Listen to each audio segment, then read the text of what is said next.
Olá, gente, tudo bem com vocês? Vamos rumando agora para as últimas aulas para a UFSM.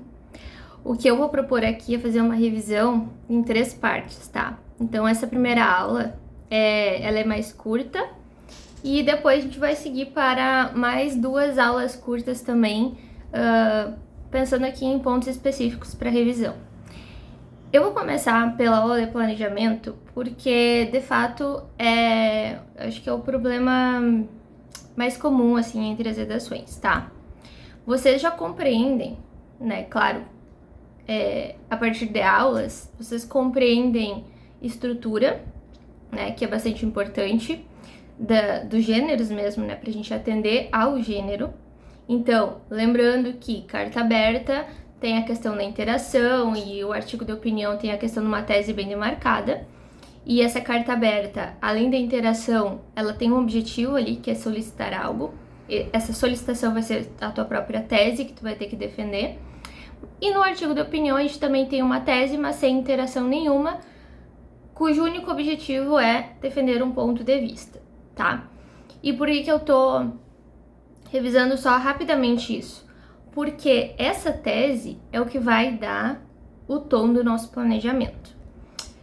Antes de tudo, a gente precisa pensar o seguinte: existe a possibilidade de o tema ser bem específico, do tipo, discuta sobre as consequências de uma vida desregrada. Sei lá, tô chutando aqui, né?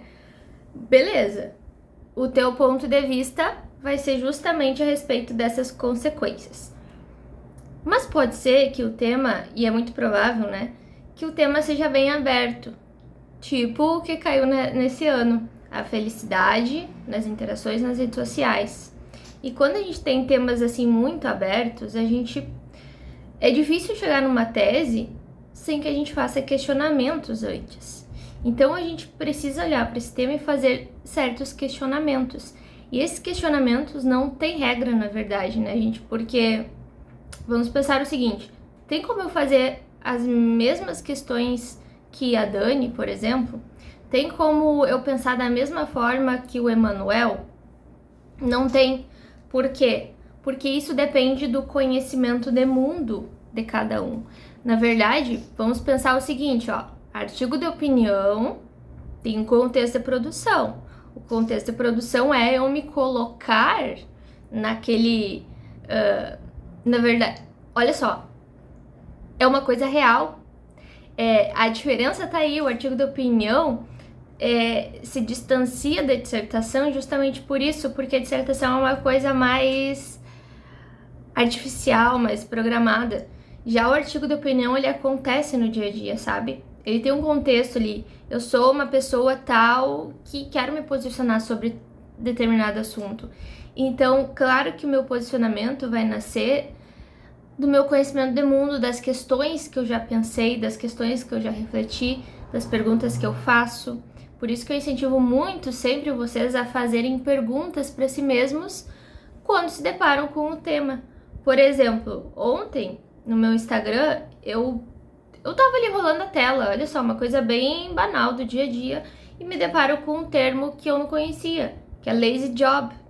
E aí eu pensei, tá, eu vou ler essa matéria aqui pra ver o que significa isso.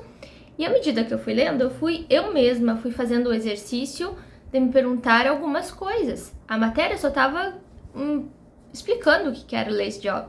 E aí eu me perguntei, tá, mas será que é possível para todo mundo? Lazy job significa, né, um trabalho mais leve, não exatamente preguiçoso, né, como a palavra do inglês menciona, mas uma palavra, quer dizer, um tipo de trabalho que me faz pensar, será que isso é possível em todas as profissões? Será que isso é possível para todas as pessoas? Tá, mas será que só pode exercer esse tipo de modalidade, nem é um tipo de profissão, né? Essa modalidade de trabalho é possível para quem não tem uma boa formação? Será que as pessoas que só têm ensino médio conseguem escolher esse tipo de trabalho que é mais leve, que não demanda estresse, que tem uma boa remuneração? Então, quando a gente começa a fazer essas perguntas, não necessariamente isso vai ser trazido no nosso texto, mas as perguntas resultam automaticamente num posicionamento. Eu reúno todas essas respostas, claro que essas perguntas exigem respostas, né? Eu mesma me pergunto e me respondo. Essa modalidade dá pra ser feita por todos? Não, né? Porque a gente sabe que para escolher uma profissão boa, bem remunerada, que te permita flexibilidade no trabalho, né? Eu posso escolher o meu horário, o meu lugar onde eu vou trabalhar. Eu mesma, Patty Geyer, às vezes eu decido que eu vou trabalhar no café, que eu vou corrigir redação no café, mas isso nem sempre foi possível.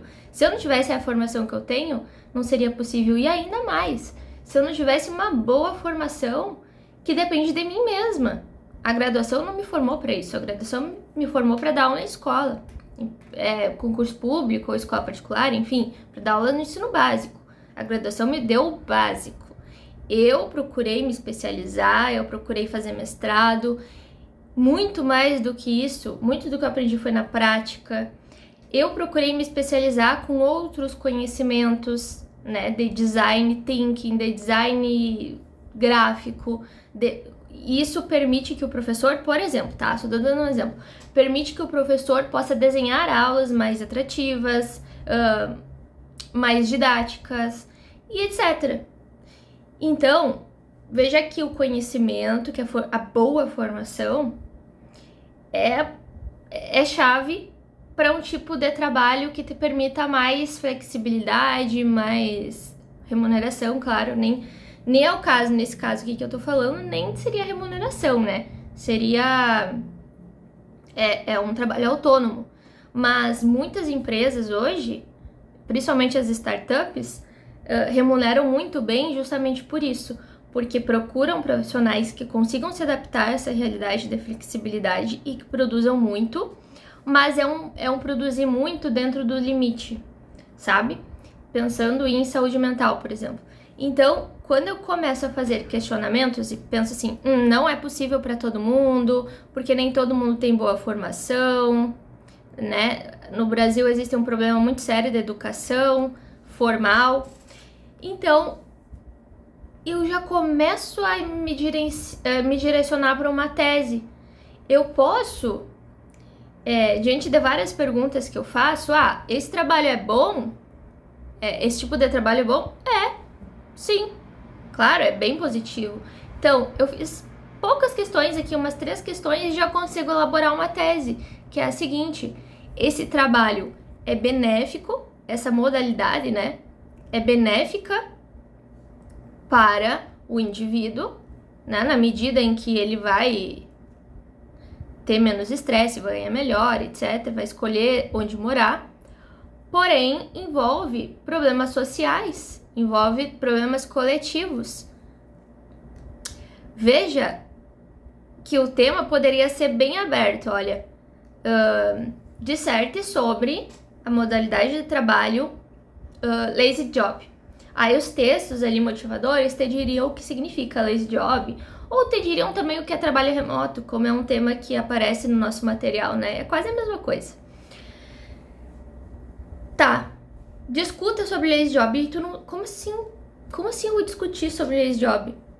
Tu tem que ter cuidado para não sair descrevendo o que é, porque artigo de opinião não é fazer uma mera descrição das coisas, não é dissertar. Artigo de opinião é trazer um posicionamento muito bem demarcado. O meu posicionamento vai nascer de questionamentos. Talvez isso não tenha entrado ainda de fato na tua cabeça, porque eu vejo às vezes nos textos que os textos ficam muito descritivos e não chegam num ponto de vista bem certeiro. Então, o meu ponto de vista é esse. Agora sim eu consigo fazer um planejamento. Sem ponto de vista não tem como. Então, por exemplo, num primeiro parágrafo argumentativo eu explicaria por que é benéfico, né? Por que é benéfico? É por isso, porque o indivíduo fica mais flexível, tem um tempo melhor para a família, para os amigos, para sua vida social, mas envolve problemas coletivos. E aí eu tô pensando no problema de educação, no problema de desigualdade, que na verdade é o que a maioria das pessoas passam, né? Por problemas sociais. Pouquíssimas pessoas no Brasil, por exemplo, têm esse benefício, né? Como que se diz? Esse privilégio, né? Isso é um privilégio de poucos. Só que eu não posso ficar em cima do muro. Lá na minha conclusão, né, no meu planejamento, eu já vou fazer isso. Eu vou anotar que na minha conclusão eu vou retomar o meu posicionamento e vou pensar o que pesa mais aqui, né? O que pesa mais? Eu diria que sim, é um problema, é uma coisa muito benéfica para o indivíduo, mas a gente precisa pensar em como então proporcionar isso para a maior parte dos indivíduos, né? Como pensar uma educação que permita essa escolha às pessoas. Então, o meu foco de posicionamento está muito voltado aqui para a questão da educação, da coletividade, beleza? Tendo foco, a gente consegue planejar um bom texto. E aí, pensando nisso, eu quero dar uma olhada rápida com vocês nesse texto aqui, ó. Esse texto é um texto cuja nota foi 9,7, tá? Não é de aluno meu, é um texto de uma menina chamada Maria Eduarda e ela foi aprovada na UFSM nesse ano, né? No vestibular extraordinário. E de onde eu tirei esse texto? Da cartilha que os próprios alunos elaboraram, tá?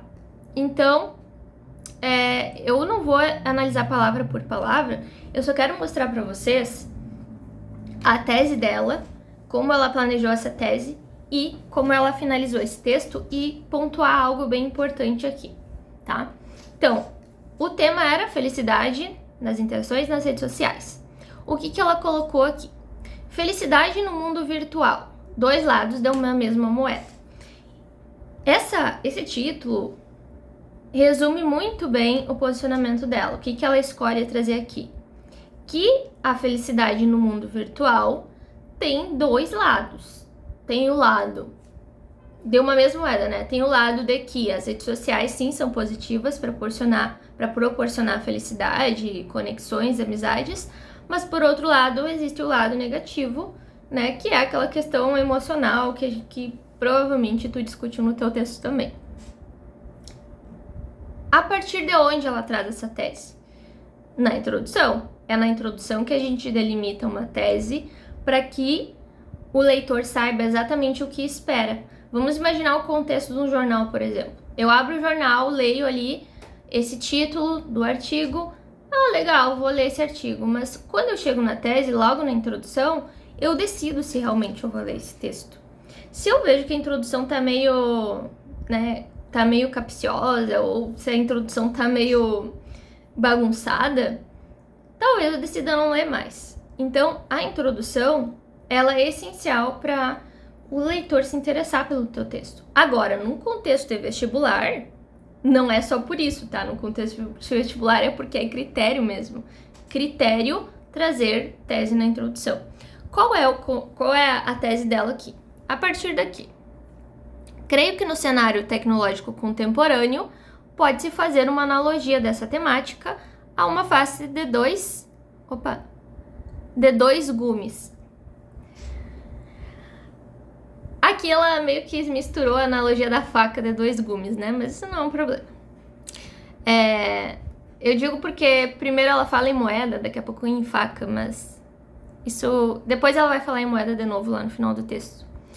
Enquanto, por um lado, a facilidade em criar amizades é aumentada com o uso das redes, por outro, elas causam a falsa ideia de que os indivíduos estão sempre alegres e satisfeitos com a sua vida. Então, gente, ela traz esses dois lados da moeda, né, da felicidade nas redes sociais. Ótimo, essa é a tese. Eu gosto muito dessa estratégia, né, de trazer no desenvolvimento os dois lados, mas é preciso ter um cuidado, tá? Porque daqui a pouco, pelo menos na conclusão, tu precisa mostrar qual lado que pesa mais. Então, aqui no primeiro momento, ó, ela vai trazer a questão das amizades, das conexões. Ela até cita o Aristóteles ali, bem legal. No segundo momento, ó, em contrapartida, ela vai trazer o seguinte: embora os benefícios existam, eu acredito que a relação entre felicidade e redes sociais também apresenta aspectos negativos, a exemplo principalmente das falsas aparências. Eu teria tirado essa palavra também, sabe por quê? Pra gente deixar bem demarcado aqui qual o lado que pesa mais. Se eu dissesse assim, ó: embora os benefícios existam, eu acredito que a relação entre felicidade e redes sociais apresenta aspectos negativos que precisam de reflexão. Então, eu diria assim, tá, até existem, né, as questões da amizade e tal, a facilidade de conexão, mas eu me preocupo com uma coisa muito específica. Então, esse é o tom do meu posicionamento, algo que pese mais, sabe?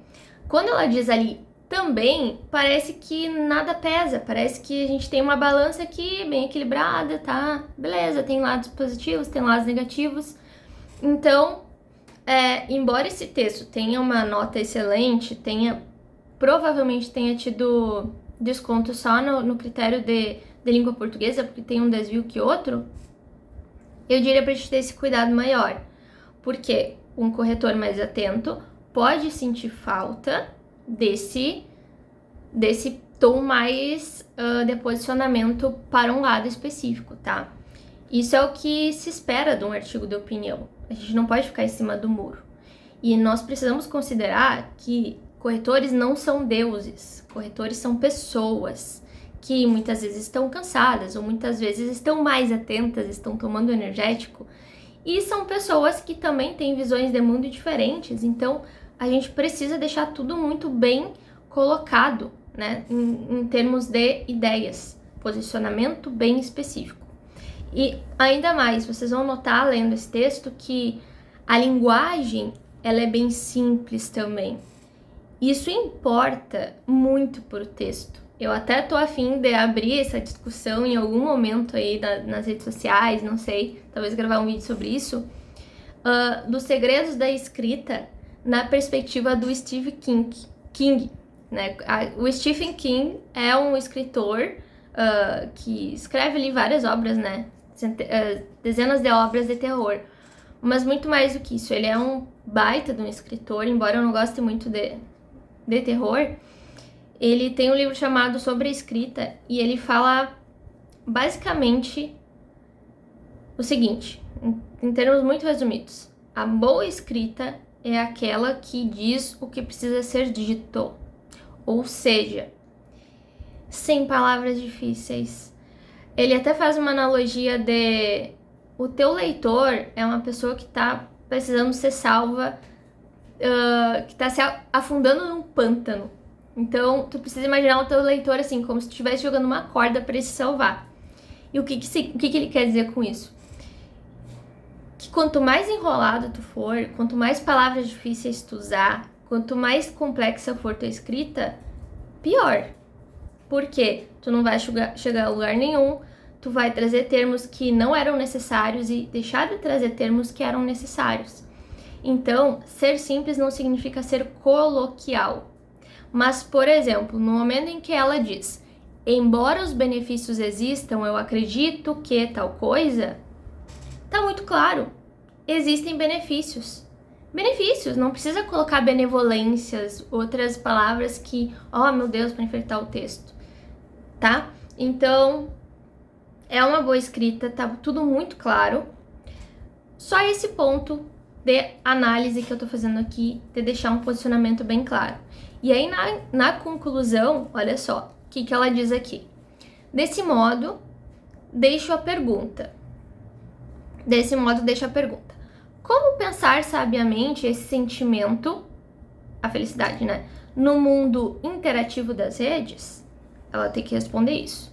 Eu acredito que devemos discutir o assunto com nossos pés no chão, ou seja, na realidade, para que assim sejamos sempre precisos e racionais ao trabalhar precisão, né?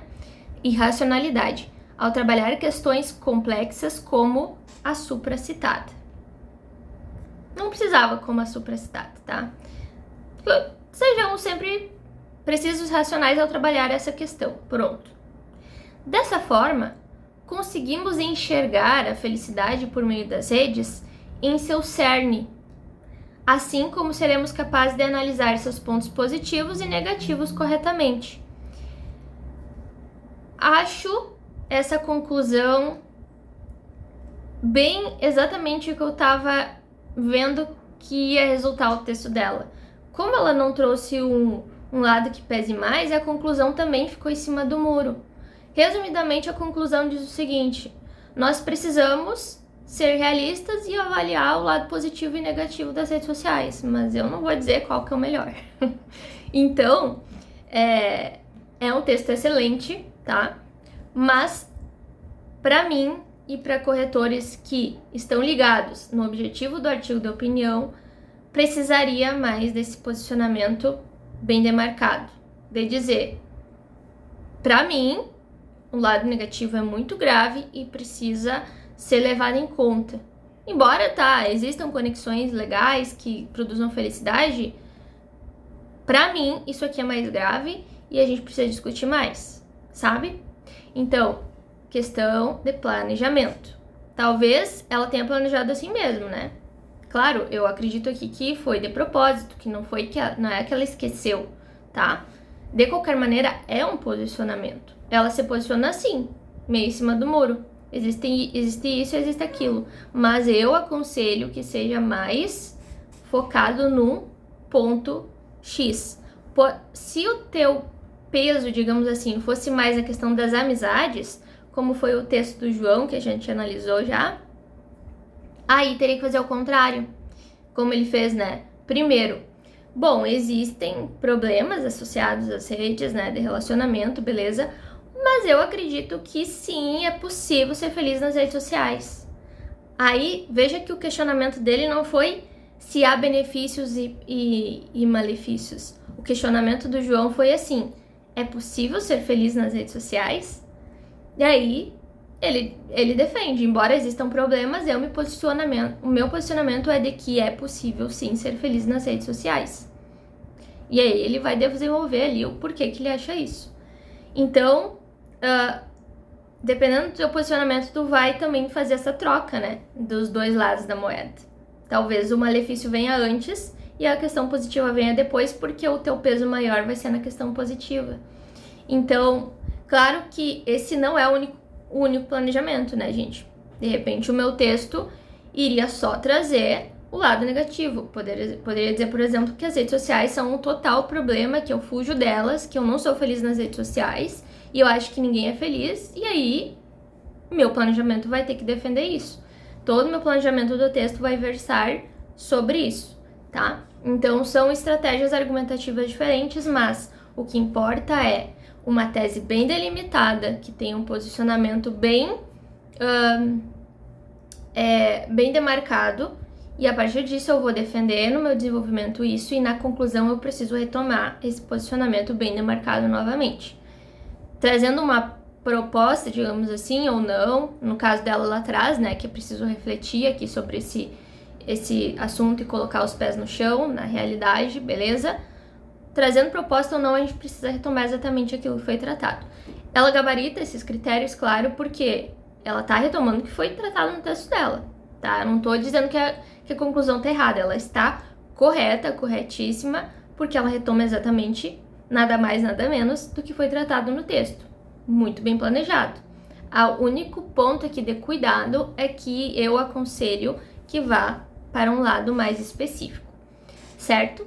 Então, essa primeira parte das nossas aulas, tratando de planejamento, revisando o planejamento, é preciso, primeiro, só para retomar essa ideia aqui, primeira coisa que a gente faz, então, ao se deparar com o tema. Claro, a gente vai ler os textos, a partir desses textos a gente vai fazer, primeiro, questionamentos. Isso depende de ti, né? Questionamentos. Por exemplo, nesse texto, a minha tese nasceu dos seguintes questionamentos. Primeiro, as pessoas são felizes nas redes sociais, é culpa, principalmente, essa felicidade, essa falta de felicidade, né, muitas vezes, é culpa das redes sociais ou é culpa dos indivíduos? Quem leu o meu texto viu que eu precisei fazer esses questionamentos para chegar ao meu posicionamento de que, sim, existem problemas nas redes sociais, mas as redes sociais não são o problema. A felicidade depende da maturidade do indivíduo. É assim que se pode ser feliz nas redes sociais, ou não. Então, faz questionamentos, chega numa tese, e aí eu faço o planejamento de como eu vou defender essa tese. E esse planejamento envolve duas coisas. Qual é a estratégia que eu vou usar? Se eu vou fazer uma contra-argumentação, como a menina fez ali, se eu vou fazer só os porquês da minha tese, qual é a estratégia argumentativa, como a gente viu nas aulas, e quais as vozes externas, de forma geral, ao repertório. Eu vou trazer aqui para comprovar a minha tese. Lembrando que repertório lá no Enem é só para relacionar o tema. Repertório aqui significa trazer vozes que sustentem a minha tese. Então, essas vozes que aparecem no primeiro e no segundo parágrafo argumentativo sustentam o meu posicionamento. E aí vocês vão ver que ali no texto da menina Maria Eduarda, tem ali Aristóteles, tem estudos, tem outras coisas ali que vão sustentando tudo o que ela vai dizendo. Por isso que é um texto muito bem planejado, muito bom, beleza? E conclusão, lembrando que a conclusão precisa retomar exatamente o que está no teu texto. E essa retomada é principalmente da tese que tu defendeu. Por isso que a conclusão não acontece uma boa conclusão se tu não tem um bom planejamento e, antes de tudo, uma boa tese. Ou melhor, uma tese bem definida, né? Ninguém vai julgar se tua tese é boa ou não. A gente vai julgar se ela é bem definida e se ela está bem defendida por meio de vozes externas, que não precisa ser pessoas, né? A gente pode ser dado, história, etc, tá? O mesmo tipo de planejamento vale para carta aberta. A diferença é que a carta aberta é uma solicitação e essa solicitação é a tua própria tese. Só que essa solicitação, ela depende também do teu ponto de vista. Pode ser que tu solicite algo positivo, algo negativo, que tu critique, ou que tu solicite a permanência de algo, né? Como a gente viu em alguns temas que eu trabalhei durante as aulas. E é isso. A aula de planejamento, então, finalizada. E daqui a pouco a gente se vê nos próximos capítulos dessa aula. Até mais, gente!